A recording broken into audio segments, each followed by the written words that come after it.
Assalamualaikum warahmatullahi wabarakatuh. Perkenalkan, nama saya Amanda Desriana dengan akhiran NIM 180. Di sini saya akan menjelaskan materi PKN untuk memenuhi tugas mata kuliah pada mata kuliah PKN MISD. Baik, di sini saya akan menjelaskan identitas kepada keluarga dan teman, budaya, suku, bahasa, agama, di rumah, sekolah, dan masyarakat. Yang pertama itu ada pengertian identitas diri. Nah, identitas diri adalah jati diri seseorang yang mencerminkan keseluruhan karakteristik pribadi, sosial, dan kultural yang membedakan dari orang lain.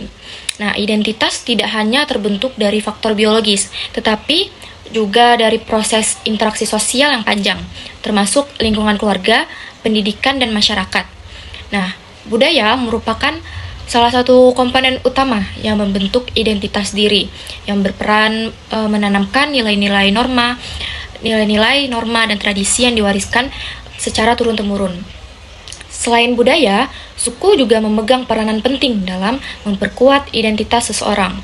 Nah, setiap suku itu memiliki sistem nilai, adat istiadat, dan cara pandang terhadap kehidupan yang menjadi ciri khas tersendiri. Bahasa juga merupakan aspek penting yang memperkuat identitas diri seseorang. Nah, bahasa itu bukan sekedar alat komunikasi, melainkan simbol dari kebudayaan dan identitas kolektif suatu masyarakat. Selanjutnya itu agama. Nah, agama ini juga sebagai komponen spiritual dalam kehidupan manusia yang berfungsi memberikan arah moral dan etika dalam membentuk identitas diri seseorang yang mengajarkan nilai-nilai universal seperti nilai kejujuran, kasih sayang, dan juga tanggung jawab. Baik, yang selanjutnya itu ada peran keluarga dan sekolah dalam pembentukan identitas diri. Nah, pembentukan identitas diri di keluarga itu merupakan lingkungan sosial pertama yang memberikan pengaruh besar terhadap pembentukan identitas diri seorang individu. Peran keluarga itu dalam membentuk identitas diri anak dapat dilihat dari cara orang tua memberikan teladan dan dalam kehidupan sehari-hari. Ketika orang tua itu menunjukkan perilaku jujur, bertanggung jawab, dan saling menghargai, maka anak itu akan meniru perilaku tersebut sebagai bagian dari identitas dirinya. Nah, selain keluarga, sekolah merupakan lembaga pendidikan formal yang memiliki peran penting dalam membentuk identitas sosial peserta didik setelah keluarga. Nah, pendidikan formal di sekolah membantu anak membentuk identitas sosial melalui internalisasi nilai-nilai kebangsaan dan moral yang diajarkan dalam kurikulum. Misalnya seperti pada mata pelajaran pendidikan Pancasila dan kewarganegaraan. Nah, pembiasaan seperti upacara bendera, kerja bakti di sekolah, seperti juga pada kegiatan ekstrakurikuler yang berbasis kebersamaan. Selain itu, identitas sosial siswa juga terbentuk melalui interaksi dengan guru dan teman sebayanya. Nah, selanjutnya itu adalah peran masyarakat dalam mempertahankan dan mengembangkan identitas budaya. Nah, masyarakat itu memiliki peran yang penting dalam menjaga dan mengembangkan identitas budaya sebagai bagian dari jati diri bangsa. Dalam konteks globalisasi, masyarakat itu berperan sebagai benteng utama dalam menjaga keberlanjutan nilai-nilai budaya. Misalnya, masyarakat yang tetap mengajarkan tarian tradisional kepada anak-anaknya sambil membuka ruang bagi inovasi modern untuk menunjukkan bentuk adaptasi budaya yang dinamis. Baiklah, materi yang selanjutnya itu adalah sikap menghormati, menjaga, dan melestarikan keberagaman budaya tersebut dalam bingkai Bhinneka Tunggal Ika. Nah, keberagaman budaya di Indonesia merupakan salah satu ciri khas yang menjadi kebanggaan bangsa. Kondisi geografis yang luas dan bervariasi menjadi salah satu faktor utama yang melahirkan keberagaman budaya yang unik di setiap daerahnya. Maka makna dari keberagaman budaya bagi Indonesia itu sangatlah penting karena mencerminkan jati diri yang majemuk namun tetap bersatu. Nah, melalui keberagaman budaya, masyarakat Indonesia belajar untuk menghormati perbedaan, menghargai keberagaman, dan menjunjung tinggi nilai-nilai toleransi. Nah, sikap menghormati keberagaman budaya itu sangatlah penting diterapkan dalam kehidupan masyarakat karena Indonesia ini merupakan negara yang memiliki keberagaman suku, agama, ras, dan adat istiadat yang sangat luas. Jika perbedaan tersebut tidak disikapi dengan rasa saling menghormati, maka potensi terjadinya konflik, sosial akan meningkat. Nah, sikap menghormati keberagaman budaya itu mencerminkan penerapan nilai-nilai yang terkandung dalam semboyan Bhinneka Tunggal Ika yang berarti itu berbeda-beda tapi tetap satu.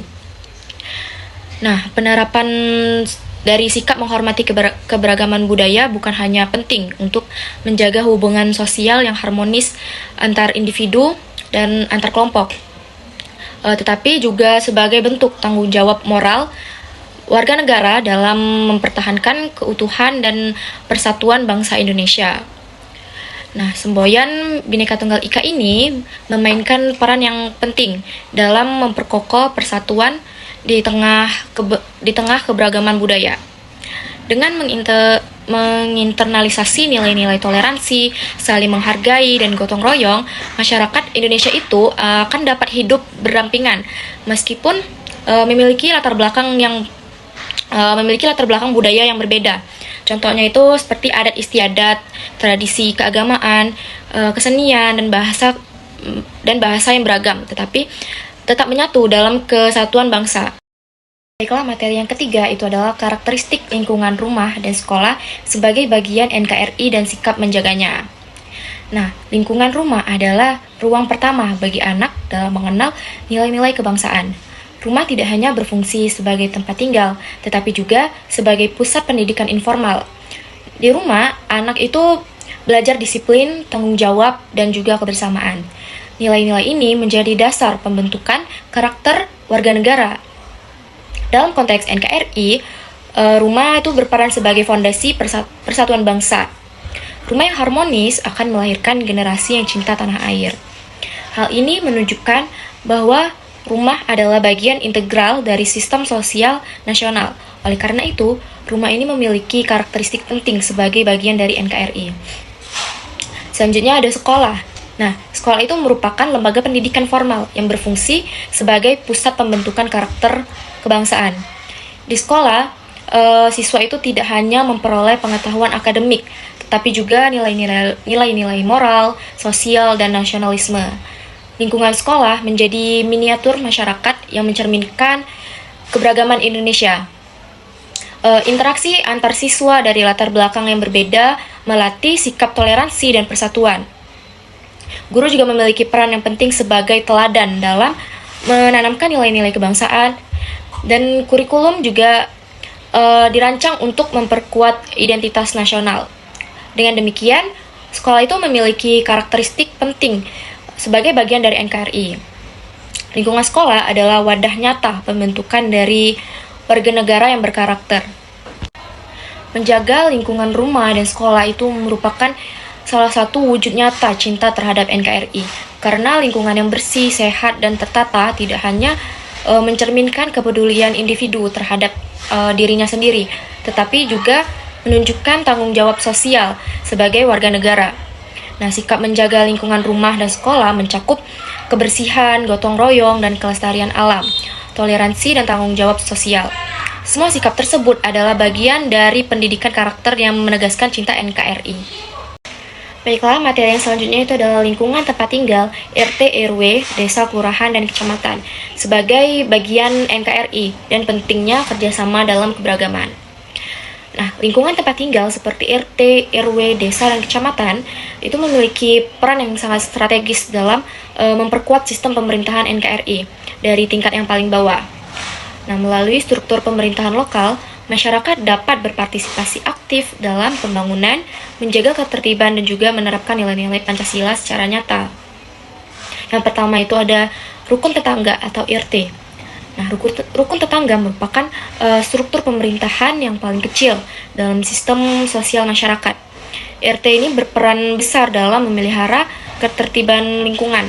Misalnya kegiatan ronda yang dilakukan secara bergiliran untuk menjaga keamanan bersama.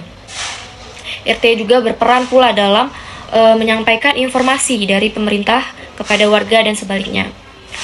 Nah, yang kedua itu ada rukun warga atau RW.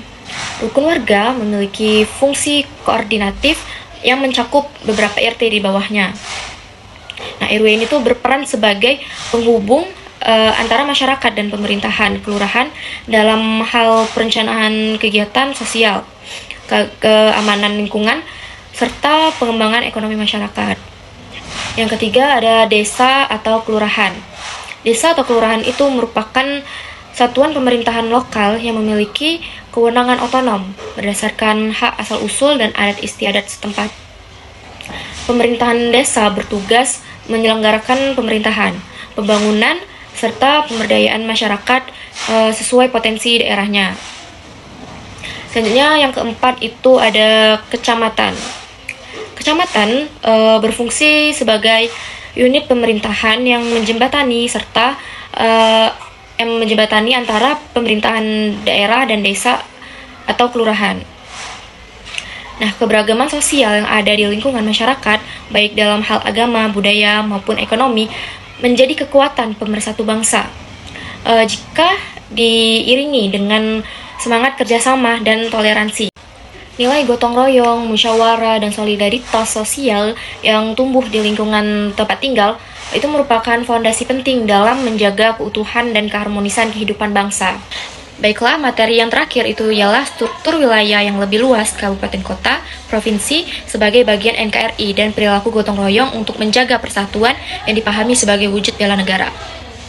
Struktur wilayah Indonesia yang terdiri atas provinsi serta kabupaten kota memiliki posisi yang strategis dalam memperkuat persatuan NKRI karena pembagian administrasi tersebut itu tidak hanya berfungsi sebagai batas pemerintahan, tetapi juga menjadi perangkat konstitusional yang menegaskan bahwa seluruh daerah berada dalam satu kesatuan negara.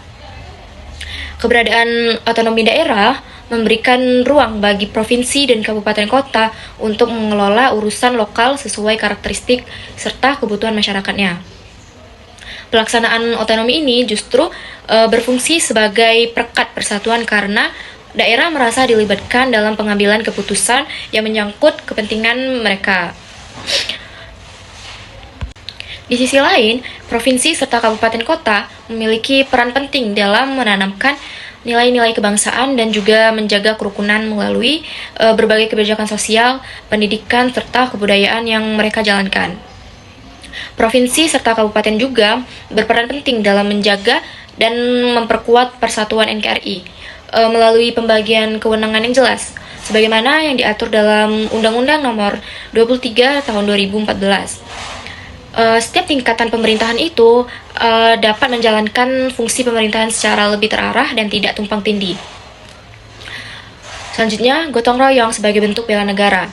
Nah, gotong royong sebagai bentuk bela negara dalam kehidupan masyarakat itu merupakan wujud budaya yang menanamkan nilai kebersamaan dan sikap saling membantu antar anggota masyarakat.